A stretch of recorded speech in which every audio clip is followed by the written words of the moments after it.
75세 아버지의 충격적인 복수. 8억짜리 집 되찾기 프로젝트.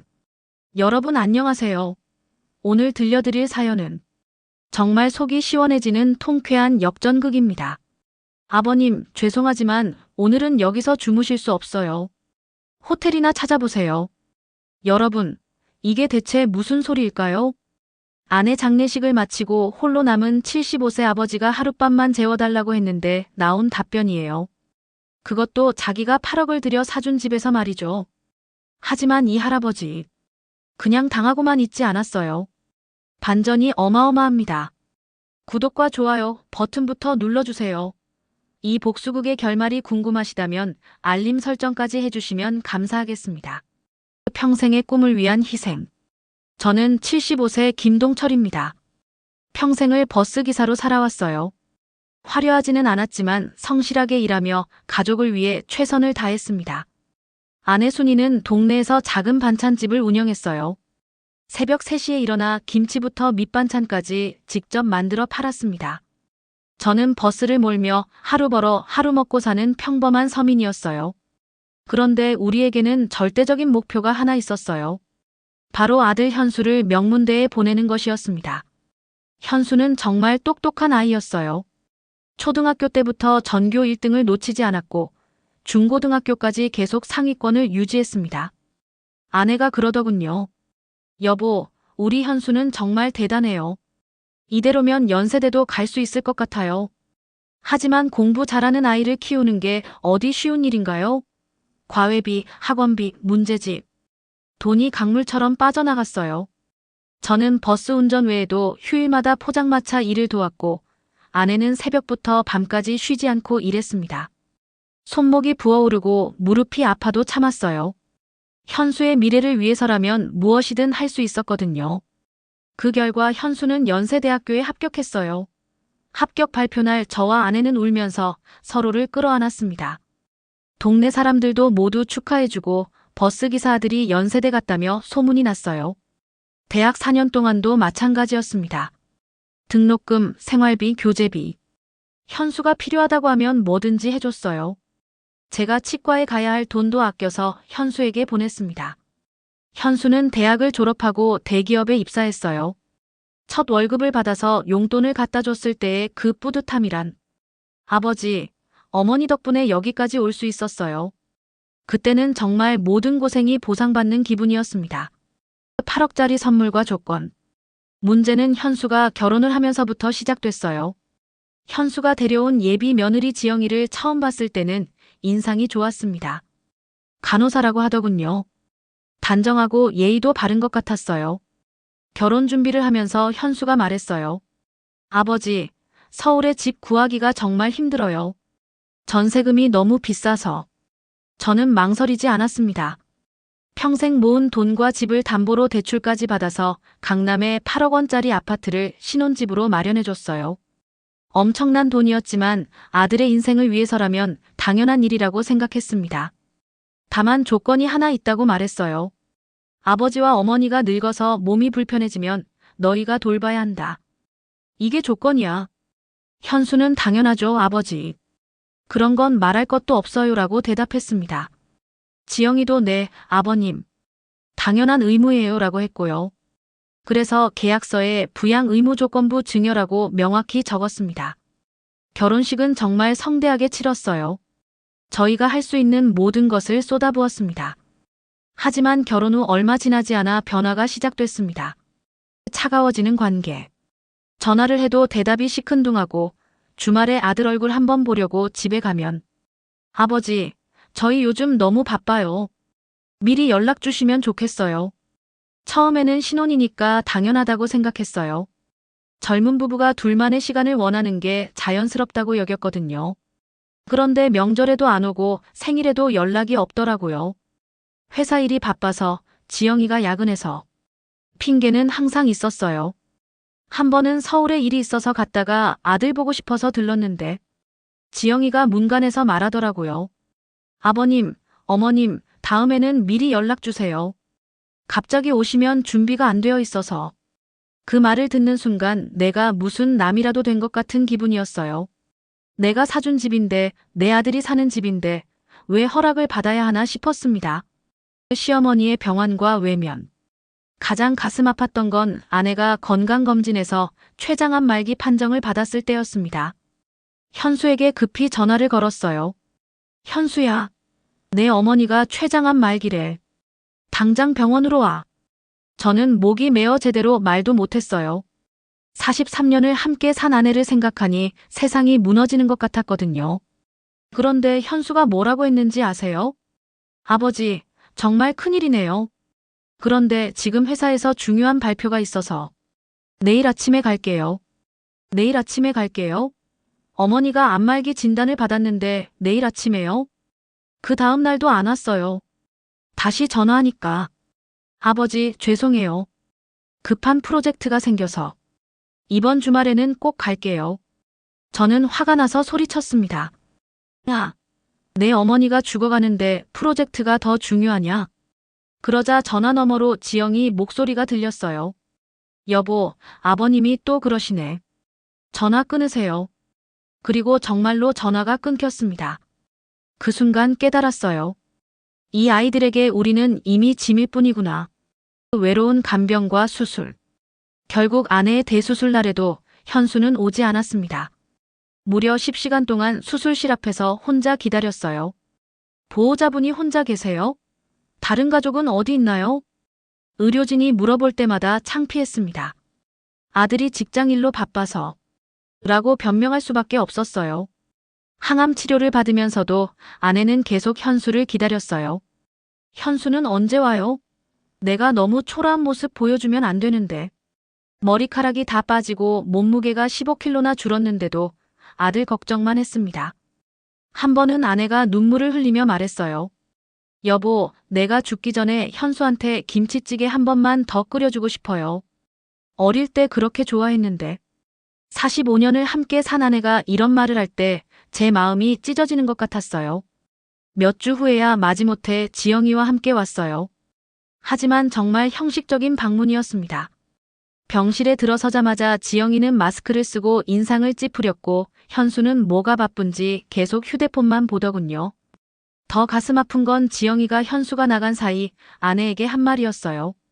어머님, 치료비가 너무 많이 나와서 집에서 요양하시는 것도 생각해보세요. 죽어가는 시어머니 앞에서, 그것도 침대에 누워있는 아내에게 이런 말을 하다니요. 마지막 순간의 원망. 결국 아내는 5개월간의 투병 끝에 제 곁을 떠났습니다. 마지막까지 아들을 찾으면서. 그 5개월 동안 현수는 회사가 바빠서 지영이가 컨디션이 안 좋아서라는 핑계로 겨우 4번 왔어요. 그것도 15분 정도 얼굴만 비치고 가는 수준이었습니다. 새벽에 병실 보호자 침대에서 잠깐 눈을 붙였는데 아내가 갑자기 거칠게 숨을 쉬기 시작했어요. 간호사를 부르니까 이제 임종이 가까워진 것 같습니다라고 하더군요. 시계를 보니 새벽 3시. 떨리는 손으로 전화를 걸어서 현수야, 어머니가 위험해. 지금 당장 와. 이번엔 정말 급하게 달려왔어요. 지영이까지 데리고 말이에요. 아내는 그날 새벽 3시 40분. 마지막까지 현수는 왔어요. 우리 현수. 하며 희미한 목소리로 중얼거리다가 사랑하는 아들 얼굴을 제대로 보지 못하고 제 손을 꼭 잡으며 여보, 미안해요. 현수 잘 부탁해요. 내가 못다한 사랑. 작은 목소리로 말하면서 조용히 숨을 거뒀습니다. 냉정한 거절. 장례를 마치고 일주일 후 작은 여행 가방 하나만 들고 현수의 집으로 갔습니다. 마음속으로는 이제라도 진짜 가족이 되어보자는 희망을 갖고 있었어요. 현관에서 초인종을 눌렀을 때 가슴이 두근거렸습니다. 지영아, 내 시어머니 떠나보내고 집이 너무 적막해서 며칠만 있어도 될까? 현수가 아버지, 들어오세요라고 했지만 분위기가 어색했어요. 거실에 앉아서 저는 조심스럽게 말했습니다. 현수야, 이제 어머니도 떠나고 아버지 혼자 있기가 너무 외로워. 같이 살면 안 될까? 그 말이 끝나자마자 지영이의 얼굴이 굳어졌어요. 아버님, 저희도 저희 나름의 계획이 있어서 갑자기 함께 사는 건 어려워요. 지영아, 많은 걸 바라지 않아. 작은 방 하나만. 아니면 거실 구석이라도. 안 돼요. 여기는 신혼집이에요. 저희 둘만의 프라이버시가 필요해요. 제가 그때 말했어요. 지영아, 이 집이 누구 돈으로 마련됐는지 알고 있지? 나와 내 시어머니가 평생 모은 돈 8억으로 산 집이야. 그리고 계약서에도 분명히 써 있지. 부양 의무 조건부 증여라고. 지영이가 목소리를 높였어요. 그런 건 옛날 이야기잖아요. 지금 시대에 누가 그런 걸 지켜요? 옛날 이야기라고. 결혼할 때 분명히 약속했잖아. 그때는 그랬지만 지금은 상황이 달라졌어요. 현수는 그냥 조용히 앉아서 이 모든 상황을 지켜보기만 했어요. 자기 아버지와 아내가 말다툼을 하는데 한마디도 안 했습니다. 지영이가 마지막으로 말했어요. 아버님, 죄송하지만 오늘은 여기서 주무실 수 없어요. 근처에 좋은 호텔들이 많으니까 거기서 주무세요. 복수의 서막. 그 순간 저는 확실히 깨달았어요. 이 아이들은 정말로 나를 버리려고 하는구나. 8억 원이나 하는 집을 사준 아버지를, 평생을 희생한 아버지를 이렇게 호텔로 내쫓으려고 하는구나. 좋아. 나가겠어. 하지만 이 집도 다시 가져가겠다. 약속을 지키지 않았으니 증여를 무효로 하겠어. 지영이가 코웃음을 치며 말했어요. 아버님, 그런 게 가능한 줄 아세요? 이미 등기도 다 끝났는데 어떻게 하시려고요? 지켜봐. 법이 살아있는 나라에서 이런 일이 그냥 넘어갈 줄 알아. 그렇게 말하고 저는 집을 나왔습니다. 새벽에 혼자 거리를 걸으면서 눈물이 흘렀어요. 75년을 살면서 이런 배신을 당할 줄은 꿈에도 몰랐습니다. 철저한 준비. 그날 밤은 근처 사우나에서 잤어요. 돈을 아껴야 했거든요. 앞으로 법정 싸움을 해야 하니까요. 다음 날 바로 법무사 사무실로 갔습니다. 조건부 증여 취소가 정말 가능한가요? 상황을 설명하자 법무사의 눈빛이 진지해졌어요. 어르신, 충분히 가능합니다. 부양조건부 증여에서 수중자가 조건을 위반하면 증여자는 취소권을 행사할 수 있어요. 다만 확실한 증거가 필요합니다. 저는 그때부터 정말 철저하게 준비했어요. 그 아내의 투병 기간 동안 현수와 지영이가 병문안을 거의 안 온 병원 기록. 제가 수없이 연락했지만 무시당한 통화 기록. 장례식에서 지영이가 성의 없이 행동한 모습을 본 목격자들. 법정에서의 한판 승부. 2달 후 드디어 소장을 법원에 냈습니다. 조건부 증여 취소 및 소유권 이전 등기 말소 청구. 75세 할아버지의 마지막 전쟁이 시작됐습니다. 며칠 후 현수한테서 급한 전화가 왔어요. 아버지, 정말 소송하신 거예요? 저희가 그렇게 나쁜 자식인가요? 현수야, 나쁜 자식이 아니라면 왜 내 어머니 임종도 제대로 지키지 않았어? 5개월 동안 고작 4번이 전부였잖아. 첫 번째 재판에서 현수와 지영이는 비싼 양복을 입고 유명한 로펌 변호사까지 데리고 나타났어요. 아마 75세 할아버지 혼자라서 쉽게 이길 수 있다고 생각했나 봐요. 하지만 저는 완벽하게 준비가 되어 있었습니다. 상대편 변호사가 건방지게 말했어요. 원고는 이미 자발적으로 증여를 완료했고 부양 의무는 단순한 도덕적 권고에 불과합니다. 그때 제 법무사가 당당하게 반박했어요. 재판장님, 이것은 명백한 조건부 증여입니다. 계약서에 부양 의무를 조건으로 한다고 명확히 기재되어 있고 피고들은 이 조건을 심각하게 위반했습니다. 결정타들. 두 번째 재판에서 병원의 간병사가 증인으로 나왔어요. 5개월 동안 간병을 도왔는데 아들과 며느리가 정말 거의 안 왔어요. 환자분이 매일 현수는 언제 와요? 라고 물어보시는데 너무 마음이 아팠습니다. 특히 며느리는 와서도 계속 시계만 보고 빨리 나가고 싶어하는 표정이었어요. 재판장이 차가운 시선으로 지영이에게 물었어요. 피고는 시어머니의 마지막을 지켰습니까? 네. 마지막에는 있었습니다. 그전에는 언제 마지막으로 병문안을 갔습니까? 지영이가 대답을 못하더군요.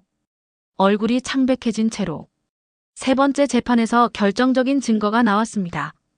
현수가 회사 동료들에게 보낸 메신저 대화가 증거로 제출된 거예요.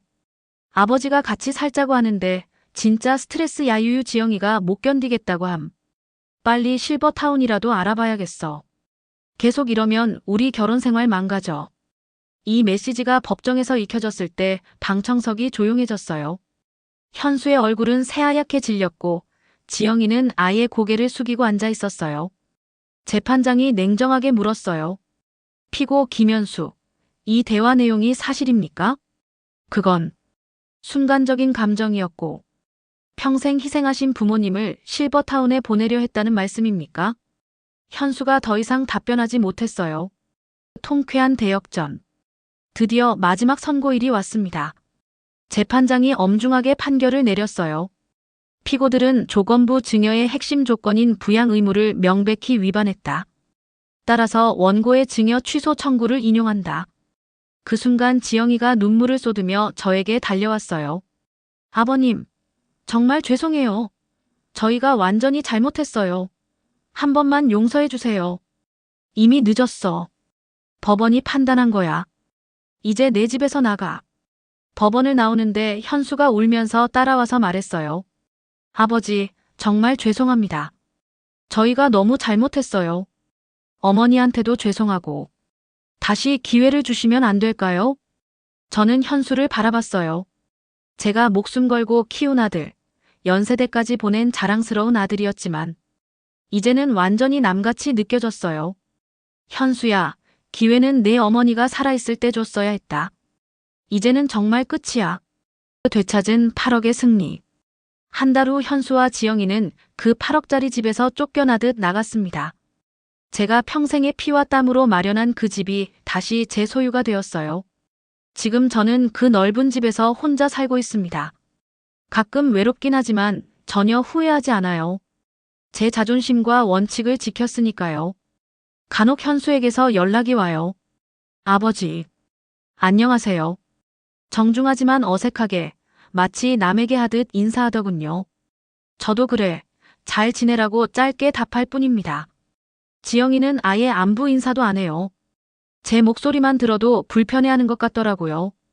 저는 75년을 살면서 늦게나마 중요한 교훈을 얻었어요. 때로는 단호해질 줄도 알아야 해요. 무조건적인 헌신만이 사랑이 아닙니다. 마무리와 여러분께 드리는 말씀. 여러분, 어떻게 생각하세요? 75세 할아버지의 이런 선택이 옳다고 보시나요? 혹시 비슷한 상황에 계신 분들이 있다면 이 할아버지의 용기를 한번 생각해 보세요. 여러분의 솔직한 의견이 궁금해요. 할아버지의 선택이 정당하다고 생각하시나요? 혹시 비슷한 경험이 있으시다면 댓글로 공유해 주세요. 가족 간에도 원칙과 경계가 필요할까요? 여러분이라면 어떤 선택을 하셨을까요? 구독자 여러분께 감사의 말씀. 이런 현실적이고 생각해 볼 만한 이야기들이 도움이 되셨다면 좋아요 버튼으로 응원해 주세요. 구독하시고 알림 설정까지 해주시면 새로운 이야기를 가장 먼저 만나보실 수 있어요. 댓글로 여러분의 진심 어린 생각을 들려주세요. 주변에 이런 고민이 있는 분들께